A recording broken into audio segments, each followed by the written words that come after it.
Hi dear children, welcome you all for the online mode of teaching. This is your Akshaya ma'am. Hope you all are doing good. 10th Standard First Language English class, we have chosen the third lesson of your English textbook, The Gift of the Magi. Who is this Magi? Magi were wise men who brought gifts to the newborn Jesus. According to the Bible, the Magi were three kings who traveled to Bethlehem from somewhere in the east, probably from Persia. So from Persia, they have traveled to Bethlehem to gift the newborn Jesus. It is by them the term gifting has been introduced to the world, is what it is actually believed in the Bible. So here about them are we speaking? Are we going to read about them in this lesson? No, children. See, children, in this lesson we have an husband and a wife named Jim and Della. So Della and Jim are going to sacrifice, they will sell the most possessed things of their life. They will be possessed of one particular thing in their life. What is that particular thing? We will read in the upcoming lesson. So they will sell that, they will sacrifice that to gift each other on the Christmas Eve. By this, we term them to be the Magi. So let's see, what are they going to sacrifice to gift each other? Okay? Coming to who the author is, we call him as O. Henry. O. Henry was the pen name of William Sidney Porter. He was born on September 11, 1862 in Greensboro, North Carolina. And he became famous for his short stories. He started the Rolling Stone, a humorous weekly, in 1887, and he was writing for Houston Post. He wrote a story each week for New York World. He has penned more than 600 stories. The first collection of his stories appeared in 1904 in Cabbages and Kings, which was immediately popular. Other collections followed, including The 4 Million in 1906, The Trimmed Lamp in 1907. So, we suggest you to read The Cabbages and Kings and The Rolling Stone, children. Do read it when you find time and when you get these books. And you can also go through the printed copies or the e-book. Coming to the first paragraph of the lesson, The Gift of the Magi, $1.87. That was all, and 60 cents of it was in pennies. Pennies saved 1 and 2 at a time by bulldozing the grocer and the vegetable man and the butcher until one's cheek burned with the silent imputation of parsimony that such close dealing implied.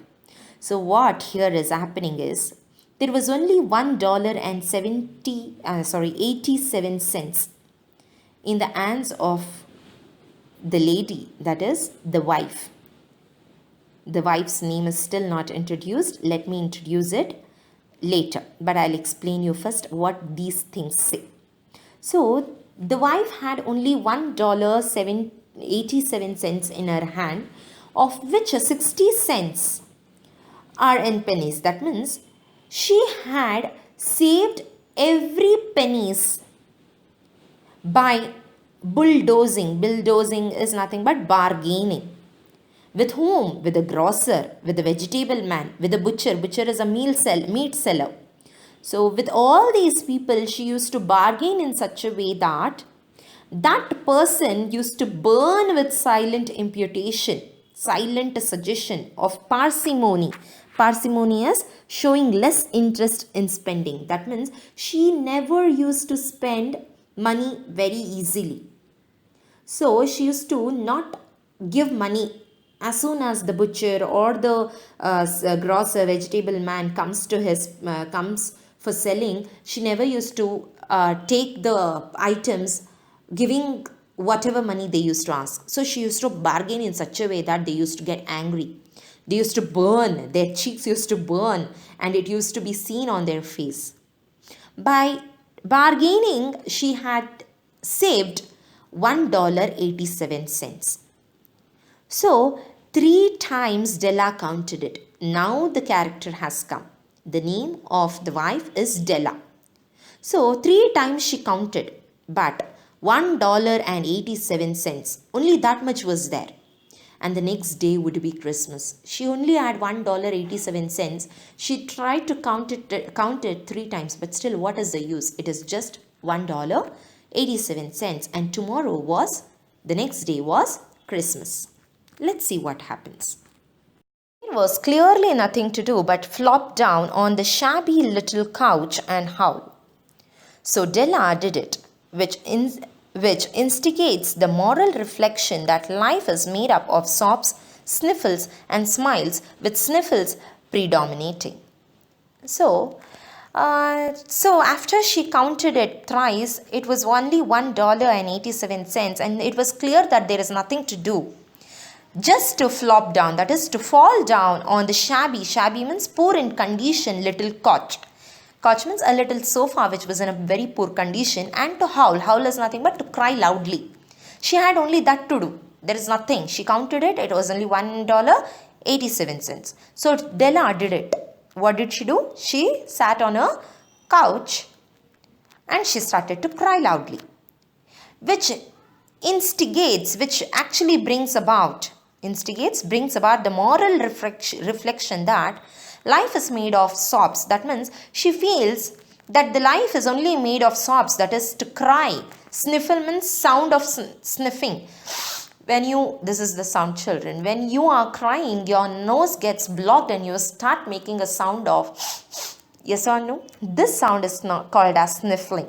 So she felt life is only about crying and sniffling and a little of smiling, but with sniffles predominating, that is in great numbers, only sniffle is there in life, is what she felt at that particular moment.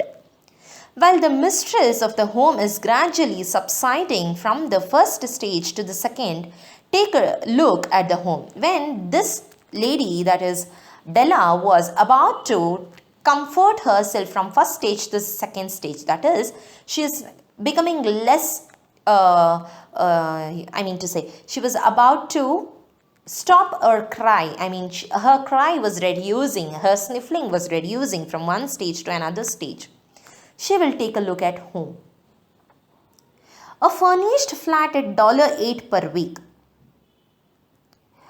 Let us take a look at home is what the mistress is subsiding. She is getting low. She is becoming less violent now. Let us look at the house is what the author is telling us. After looking at the house, we could see a furnished flat at $8 per week. That house is a furnished flat of $8 per week. It did not exactly beggar's description. That is, it is not exactly impossible to describe that it is of a beggar's house. That means that house was not that good in condition. It was like a blessing of God, how much ever that is necessary for living, it was in such a condition. But it certainly had the word on the lookout for a mendicancy squad. Mendicancy squad is nothing but living by blessings. So that house was not to an extent that it is a beggar's place. It was not so good in condition. Not it was also in a bad condition. It was on God's blessing. It was going all smooth. So it was $8 per week the rent was. In the vestibule is entrance. In the entrance below was a letter box into which no letter would go, and an electric button from which no mortal finger would coax a ring. So there was a ring button of the house which never used to ring, and there was a letter in the entrance where no letter used to come and fall. Also apparenting thereunto was a card bearing the name Mr. James Dillingham Young. Here comes the husband's name. The husband of Della was James Dillingham Young. So there was a connector fixed to the house on which the name was written Mr. James Dillingham Young. Now let's see how the author is describing this particular name which is written there. The Dillingham had been flung to the breeze during a former period of prosperity when its processor was being paid $30 per week. That means there was a time uh, when $30 was paid for this particular man, Mr. James Dillingham Young, as his payment. But now when the income was shrunk to $20, though they were thinking seriously of contracting to a modest and unassuming deal. So that name Dillingham was very beautifully seen when he was paid $30 per week as a payment. But now when it has dropped to $10, that is when his payment is now $20, that Dillingham looks very unassumingly dull. But whenever Mr. James Dillingham Young came home and reached his flat above, he was called Jim. So when he used to reach his house, come to his flat, he used to be called as Jim and greatly hugged by Mrs. James Dillingham Young. Who is Mrs. James Dillingham Young? Della. She used to hug him, calling him Jim, already introduced to you as Della, which is all very good. How beautifully the author is describing those two people. Here we have Jim and Della. Jim is the husband and Della is the wife.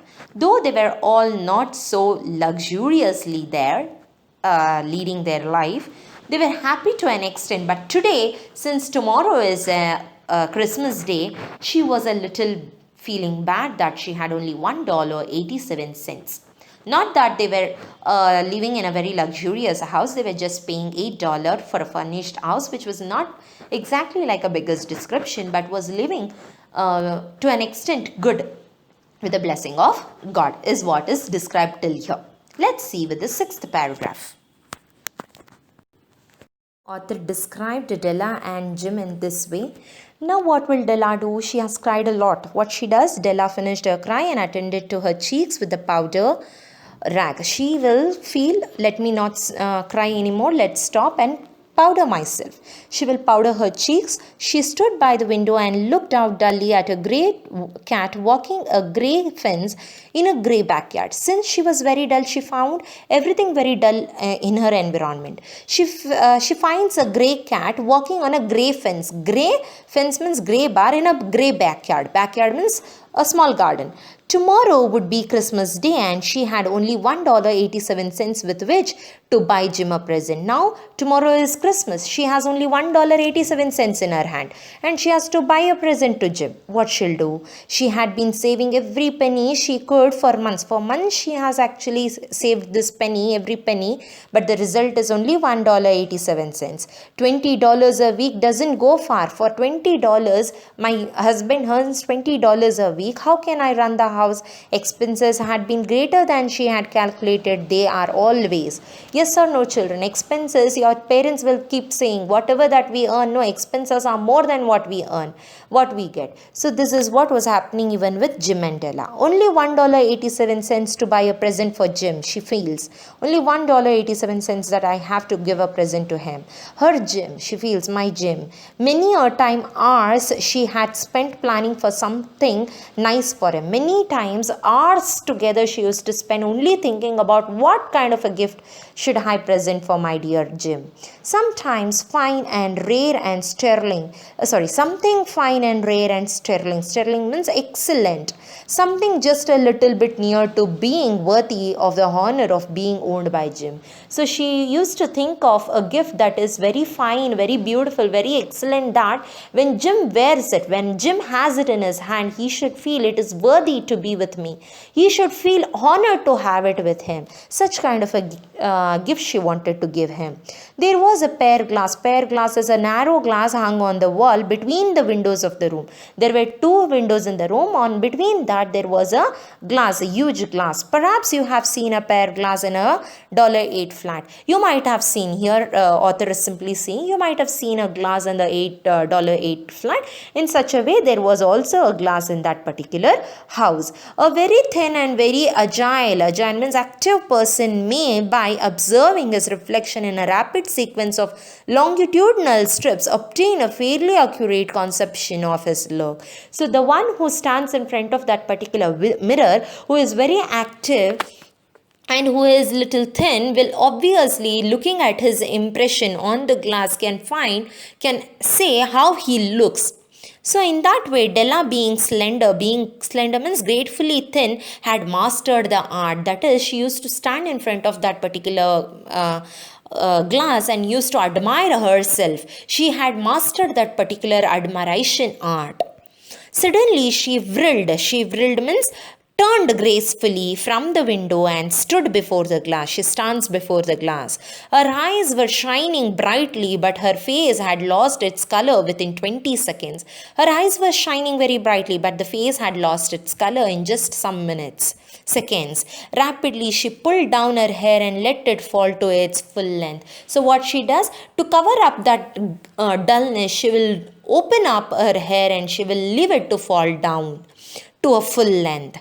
Now there were two possessions of the James Dillingham Youngs. That means this family, James Dillingham Young's family, had a possession, two possessions. Possession means state of having, owning something, state of having that pleasure of owning something, that is called as possession. This family had such kind of a possession for which both took a pride.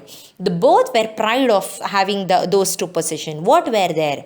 One was Jim's old gold watch. One was Jim's golden watch, which was with his father and now with him. And before coming to his father, it was with his grandfather. The other was Della's hair. Della's hair was the second possession. So the author is giving such a beautiful description of her hair and his watch now. Listen. Had the Queen of Sheba lived in the flat across the aircraft, Della would have let her hair hang out of the window some day to dry, just to depreciate Her Majesty's jewels and gifts. Here, author is giving an explanation of how beautiful her hair was. If in case there was Queen Sheba right opposite to her flat, then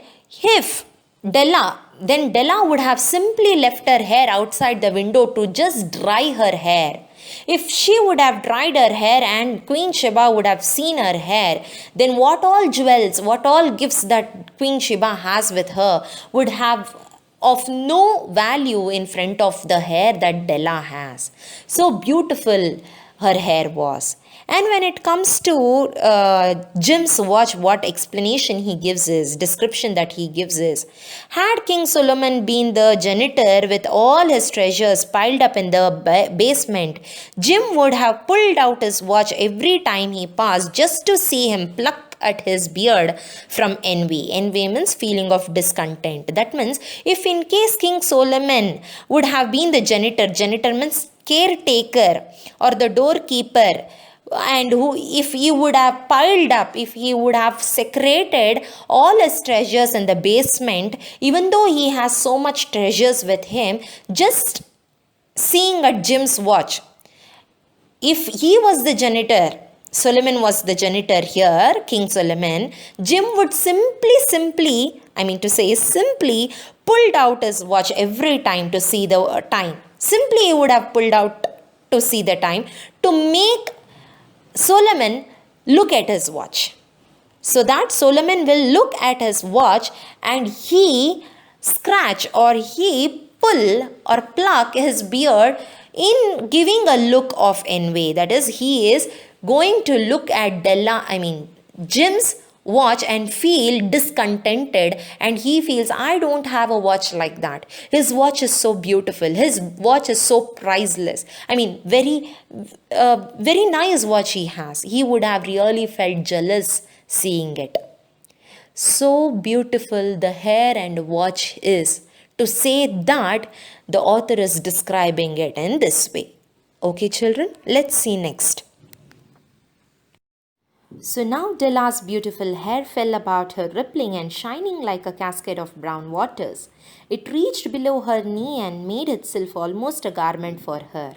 So now Della's hair, when she opened it out, it fell down, rippling and very much shining, just like a cascade means a small waterfall, just like a brown waterfall. It falls down till her knees. It was below her knees. It reached below her knees and made itself almost a garment of her. When she left her hair down, it actually covered her in such a way that it looked like a garment of her. And then she did it up again nervously and quickly, very quickly and very nervously. She'll tie it up again. She had an idea in her mind. What kind of an idea? Let's see. Once she fluttered for a minute and stood still while a tear or two splashed on the warm red carpet. So, when she tied it up, that idea in her mind made her feel a little nervous, and also she felt like crying. One or two drops from her eye went down on the red carpet, which made it feel warm. On went her old brown jacket, on went her old brown hat, with a frill of skirts and with brilliant sparkles still in her eyes. She fluttered out of the door and down the stairs to the street. So what she does, she takes her old brown jacket and her old brown hat, she'll wear it and she'll frill her skirt, she'll turn with her skirts, and she'll, with that brilliant sparkle still in her eyes, she will come out of her house and she'll go down the stairs and she'll reach the street.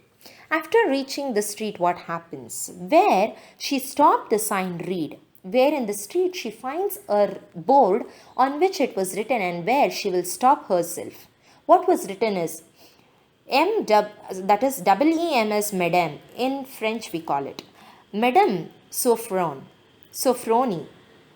Madame Sofronie, hair goods of all kinds, that is all kind of goods that is related to hair is sold here, is written there. One flight up, Della ran and collected herself, panting. There, she'll run up in just a second and she will ask there, Madam, large, too white, chilly, hardly looked the Sofronie. So, when she reached there, she could see there is a madam who was large enough, who was very bright, that is, she was very whitish, and a chilly heart, that means she was not that warm or something. Simply, by looking at her, she never felt like she is Sofronie. Then, will you buy my hair? Della asked. I buy hair, said Madame. Take your hat off and let's have a sight at the looks of it. She says, take out your hat, let me see the look of your hair. Down rippled the brown cascade. Just like a brown cascade, her hair will fall down. $20, said Madame, lifting the mass with a practiced hand. She will lift the hair. She had practice in her hair to lift the hair, cut the hair and all that. So with that practiced hair, she will lift Della's hair and she says, $20 for this. Give it to me quick, said Della. Della says, then please give it to me quick. Oh, and the next 2 hours stripped by on rosy wings. Forget the hash metaphor. What is the meaning of this line is, 2 hours moved like that in cutting her hair. Let us not talk much about what all happened. I mean, how the hair was cut and all that things. Let us not talk here is what the author is saying. Let us not remember this because it was a brown cascade kind of a hair which was so beautiful. Let us just avoid it is what he says. She was ransacking the stores for Jim's present. After all that happened 2 hours, she comes down again to ransacking the stores, means she enters to every store to see what can she buy for the Jim. And what did she find? Let's see in the next paragraphs.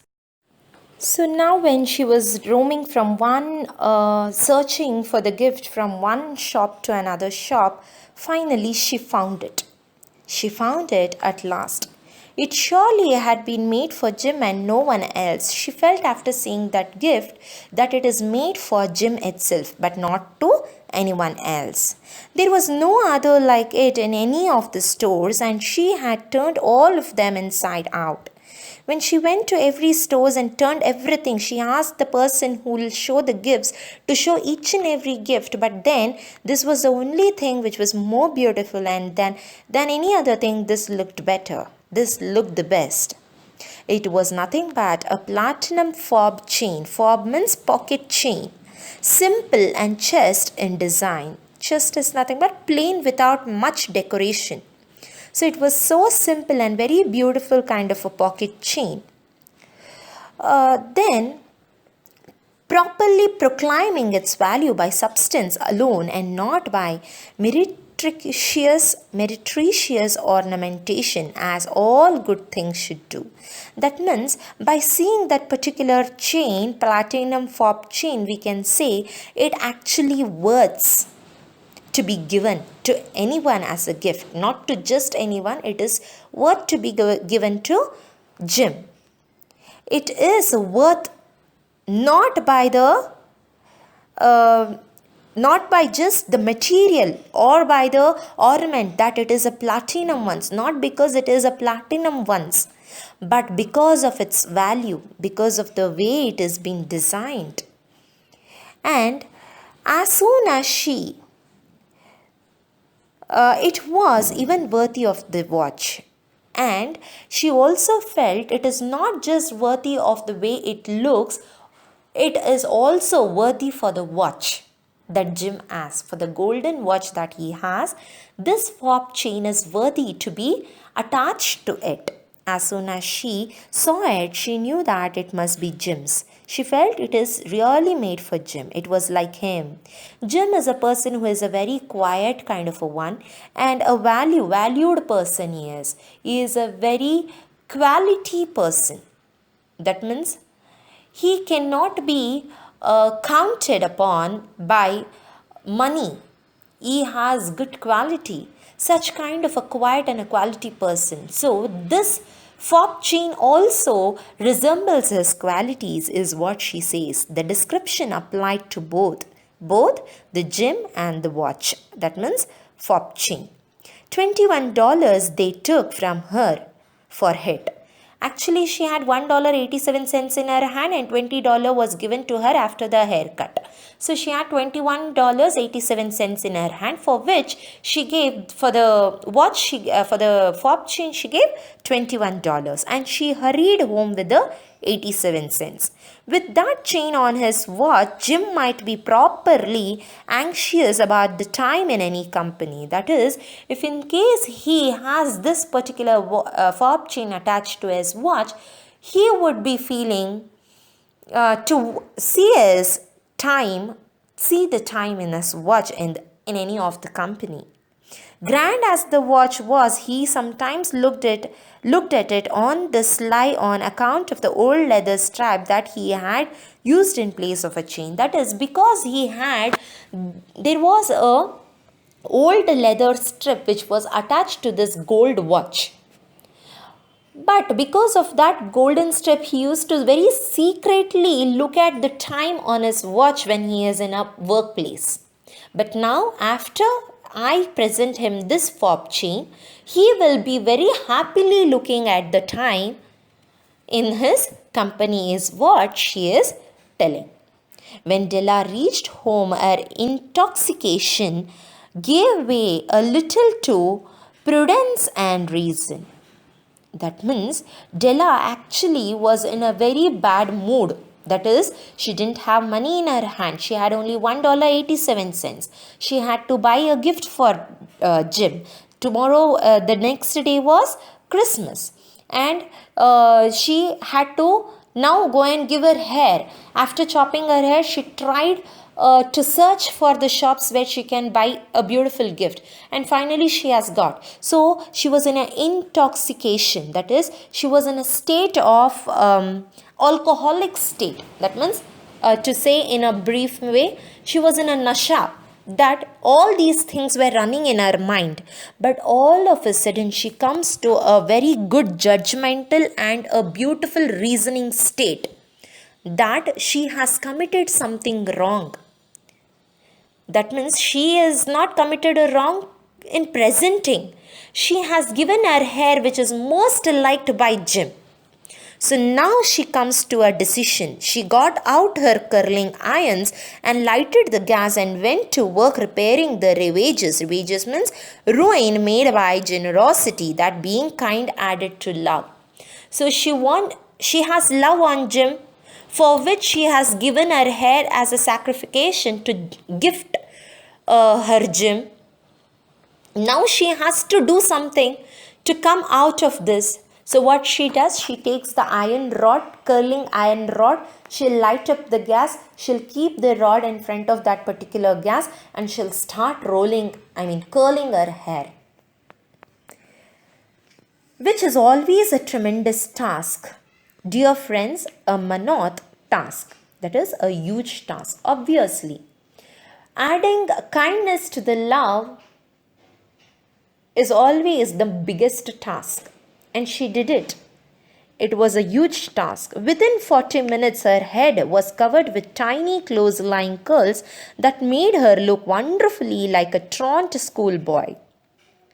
She say, within 40 minutes, she curled her hair in such a way that those hairs became a tiny, tiny curled hairs which were closely lying on her head, which made her look very beautiful, wonderful, just like a truant schoolboy. Truant schoolboy is nothing but someone who shrinks his duty, who do not like to do his duty, who is more mischievous. Such kind of a boy's hair it looked, schoolboy's hair it looked.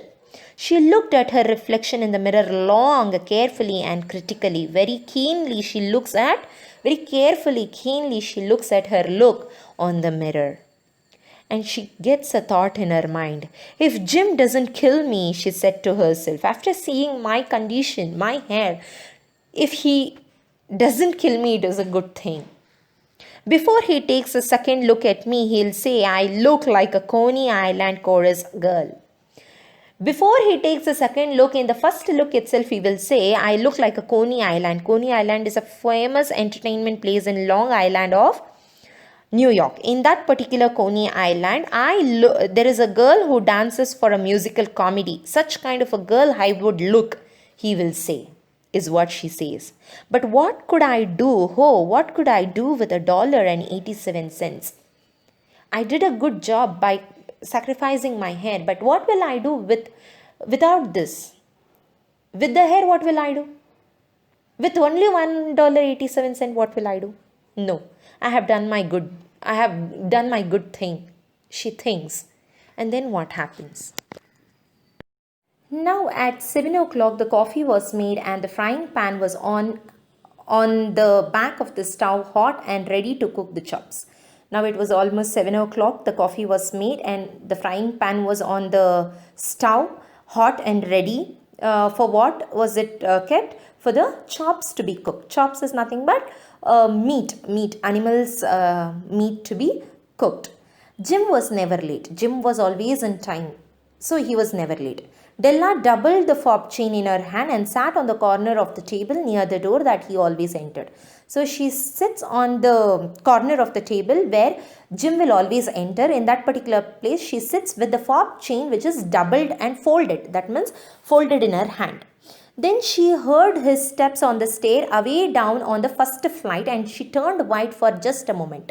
And when she was sitting there, she could hear his steps on the first step. When he came itself, she heard the noise, sound of that particular walk. And she turned white. That means turned pale, usually because of some fear or because of illness. Now she is very much feared. So she turns pale.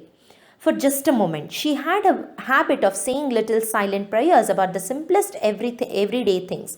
And now she whispered, please God, make him think I am still pretty. So every time when she is in small troubles, in everyday troubles, she used to say some small prayers. So the same thing she does when he is about to come inside the room, that she says, please God, make him think that I am still pretty to look.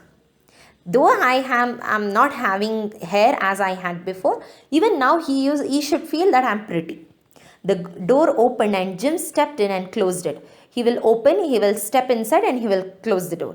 He looked thin and very serious. He is a very thin person and he also looked very serious. Poor fellow, he was only 22. His age was only 22. He is a very small boy, I mean to say small man, and to be burdened with a family. For that 22 years old man, looking after the family is really a biggest thing. So he needed a new overcoat and he was without gloves. How beautifully the author is describing him when he entered the room. See, he looks very thin and he is just 22 years old. And burden of running a family is the biggest thing. And he didn't have a good coat. The coat which he was wearing was already torn and he needs the new one. And he also didn't have any gloves. So this is how the author is describing him. Jim stopped inside the door and immovable as a setter at the scent of quail. So he stopped inside the room before doing anything, as immovable as a setter. That is, as if a dog which is trained. How will the dog which is trained will stop motionless for just a scent of a quail is a small bird. For that scent of a quail bird, how the dog will stand immovable, in such a way Jim will stand immovable, looking at Della. His eyes were fixed upon Della and there was an expression in them that she could not read, and it terrified her. So he will fix his eye on Della and his expression in his eyes was not readable once. She couldn't read it. She felt very terrified at his expression. It was not an angry expression, nor surprise, nor disapproval, nor horror, nor any kind of sentiments that she had been prepared for. So that expression what he was giving from his eyes was not readable once. She was not ready for such an expression, such kind of an expression he was giving. He simply stared at her fixedly with that peculiar expression on his face. Peculiar means very strange and unusual expression that he was giving. Della wriggled off the table and went for him. Wriggled means twisted off the table and went for him. She will go near him and she will say, "Jim, darling," she cried, "don't look at me that way. I had my hair cut off and sold because I couldn't have lived through Christmas without giving you a present." She says, "Please, my dear darling Jim, please don't look at me like that. I cut my hair and sold it because I cannot live this Christmas without presenting you a gift. It'll grow out again. You won't mind, will you? It'll grow out. It will grow once again. Don't mind. Please, will you mind?" No. She'll only question, she'll only answer. "I just had to do it. My hair grows awfully fast." Awfully means very fast. "My hair will grow. I just had to do it. There was no other choice." Say Merry Christmas, Jim. She will ask Jim to say Merry Christmas. "And let's be happy. Let us not think about it much. Let us be happy. You don't know what a beautiful, nice gift I have got for you." She'll say, "You don't know how beautiful and a very nice gift that I have brought for you. Please don't look at me like that. Come on, say Merry Christmas. Let's be happy," she asks him. Then what happens? "You have cut off your hair?" asked Jim laboriously, as if he had not arrived at that patent meant evident fact yet, even after the hardest mental labor. That is, he will ask Della, "Have you cut off your hair?" The Jim was not able to come out of that fact that she has actually chopped her hair off. He did a lot of mental labor to come out of it. He was still in that mood itself. "Cut it off and sold it," said Della. Della says, "I have cut it off and sold it also." "Don't you like me just as well? Anyhow, I am me without my hair. Am I not me even without that hair? I've cut it. Don't you like me as I am now?" she asked.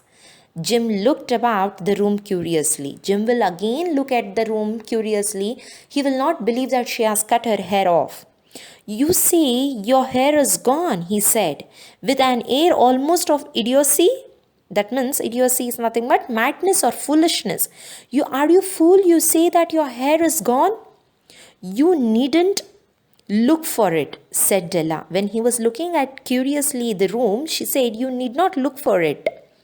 It's sold, I tell you, sold and gone too." She says, "I have sold it. It is gone. It's Christmas Eve, boy. Be good to me." She says, "It is Christmas, boy. Be good to me, for it went for you. Maybe the hairs on my head were numbered." She says, today or tomorrow it would have fallen down and it would have gone. It is gone because of for you. It is gone for you. She went on with sudden serious sweetness, but nobody could ever count my love for you. My hair might fall and can be numbered one day, but my love for you can never be counted. Shall I put the chops on, Jim? She asks. Then she'll say, come on, let's be happy. Let us not think about it. It is gone. Tomorrow it will grow. But now let me put chops for you, Jim, she asks. Out of his trance means mental condition of struggling, of unaware environment that is happening around him, Jim seemed quickly to wake. He comes out of that mind. He enfolded his Della. He will hug her in his arms very lovingly. For 10 seconds, let us regard with discreet scrutiny some inconsequential object in the other direction. He says, let us carefully regard about the insignificant thing that happened. That means whatever that we have done, I have done something, you have done something. Let us take it in another direction. Let us not feel sorry for it. Let us not feel bad for whatever that we have done. He hugs her in his arms very lovingly. $8 a week or $1 million a year, what is the difference? $8 a week that I'm giving for this as a rent, or $1 million for a week, what is the difference? A mathematician or a wit would give you the wrong answer. Mathematician or a wit can give you a wrong answer. The Magi brought valuable gifts, but that was not among them. This dark assertion will be illuminated later on. So here, Magi are very wise men. They brought gifts which are very wise. Can the gifts of Della and Jim be compared to such Magi's gift, wise gift? The author is saying that will be lighten up, illuminated, that is lighten up. The mysterious statement, the dark assertion is nothing but the mysterious statement of comparing Della and Jim's gifts to Magi's gift will be lighted up later is what the author is saying. Jim drew a package from his overcoat pocket and threw it upon the table. Now, he hugged her. Now, he puts a pocket, he takes a package from his pocket, overcoat pocket, and threw it on the table. What was it? What was his gift for Della now? So now after hugging her, Jim says, after throwing on the table a packet which was taken from his overcoat, he says to Della, don't make any mistake, Della, he said, about me. He says, don't mistake me, Della. I don't think there is anything in the way of a haircut or a shave or a shampoo that could make me like my girl any less. But if you'll unwrap that package, you may see why you had me going a while at first. So he says, I have nothing like a thing that you have done on a haircut or a shave or a shampoo that makes me less to what you have done. But still, when you unwrap this package, you will get to know why I was still at the beginning. When you saw me, what kind of an expression I was giving, you will know the reason why I did it in the beginning. White fingers and nimble is nothing but able to move quickly. Her white fingers moved very quickly to tear the string and paper. And then an ecstatic is nothing but very excited scream of joy. As soon as she opens that particular packet, she screams very excitedly with joy. She becomes very happy. And then, alas, a quick feminine change of an hysterical tears and wails. Wails means high pitch of pain of cry. High pitch pain of cry. So, hysterical, uncontrollable tears and cry with a lot of pain. She'll cry to such an extent. She may, as soon as she sees, she may feel happy, but immediately she is a woman. She felt like crying. That too, in such a pain she was. Her pitch was very high, necessitating the immediate employment of all the comforting powers of the lord of the flat. That is, lord of the flat is nothing but Jim had to console her immediately. For there lay the combs, the set of combs. So, what was that made her cry to such an extent? It was nothing but the set of combs. Combs that she always wanted to use. Because she had such beautiful hair and she always wanted her hair to be combed by such a beautiful thing. Side and back that Della had worshipped for long in a Broadway window. She always wanted it. Very, very badly she needed it all these days. Beautiful combs, pure tortoise shells were upon it with jeweled rims, which were jeweled by the seashore things. Just the shade to wear in the beautiful vanished hair that had to be on the vanished hair. Now that the hair is not there before, when it was there, she actually wanted it.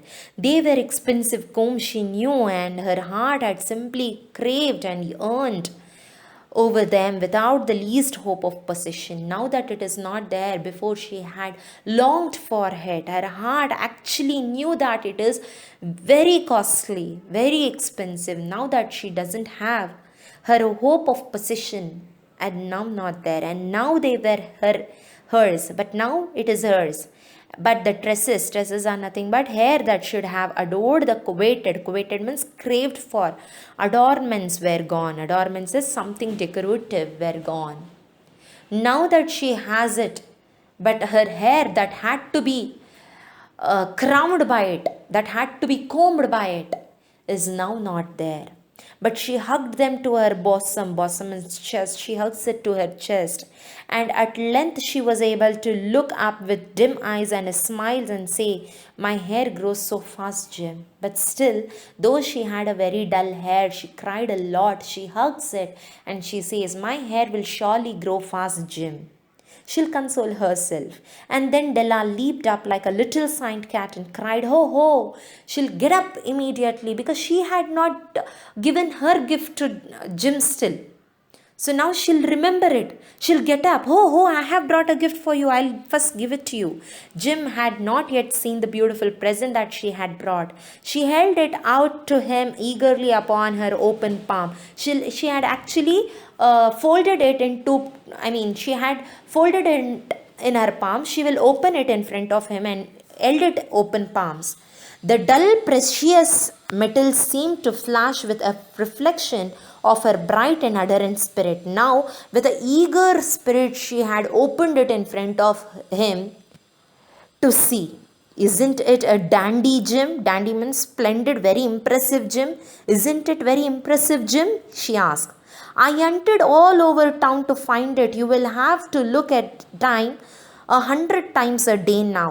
Now you will look at your watch 100 times for time. So, isn't it beautiful? I looked around every shop in the town.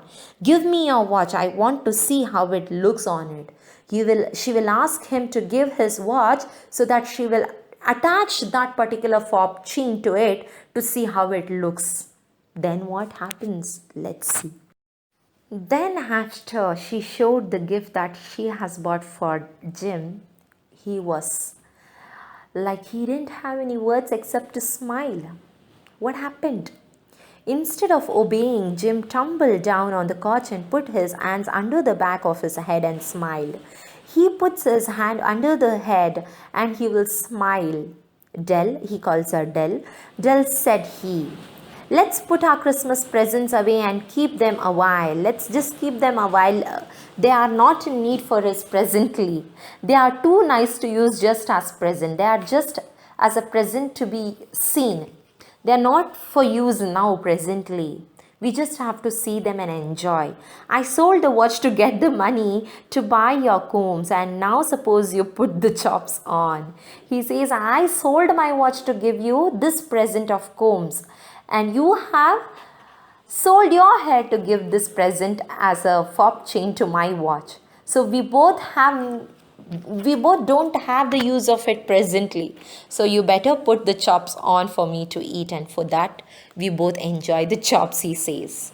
So now you feel, yes, both had the most possessed precious things in them, that is their hair and the golden watch, which they sold to give presents to each other. And those presents were related to the possessions that they had with them. But now they were of no use. So the author says, the Magi, as you know, were wise men. Yes, I told you, Magi are the wise men. They, they are wonderfully wise men who brought gifts to the baby in the manger. Manger is an open box where cattle and horses actually feed. In that, actually, Jesus was kept. They invented the art of giving Christmas gifts. They are the one who actually made this art of giving gifts. Christmas is on that day Jesus was born. For that, they used to go and give gifts. On that particular Christmas day, they gave gifts to Jesus. So they actually invented this art of giving gifts. Being wise, their gifts were no doubt wise ones. They were wise and gifts were also wise, possibly bearing the privilege of exchanging in case of duplication. And here I have lamely, that is, unsatisfactions related to you, the uneventful chronicle, that is, story of two foolish children in a flat who most unwisely sacrificed for each other the greatest treasures of their house. So here I have brought you a story. Here the author is saying, I have brought you a story of a foolish children who actually the most treasured one, the most possessed treasure of their house, they have sold it, sacrificed it to present each other. So they are not less to these Magi. But in the last word to the wise of these days, let it be said that of all who give gifts to, these two were the wisest. So he says, of all those who gives each other, I feel these two children, that is the Della and Jim, are the wisest among everyone of these days. Of all who give and receive gifts, such as they are wisest. So, as of all who give gifts to each other in exchange to one's presence, then all are wisest. All such are wisest. Everywhere they are wisest. They are the Magi. So, those who give gifts in exchange to each other, without any thinking of sacrificing their highest possessions, who try to show the wisest things, a mixture of kindness to the love, then they are the wisest. They are actually compared to the Magi, is what the author is saying in this lesson. I hope you all understood this lesson. Thank you. Okay, children, I hope you all understood it. This lesson is all about gifting each other without thinking whether that gift, what I am giving, for which I am sacrificing, is worth it or not. So, such kind of a people who gift something wise are considered to be Magi. So, this is all about the gift of the Magi. Hope you all are doing good. Stay safe, stay healthy, and keep learning. Thank you.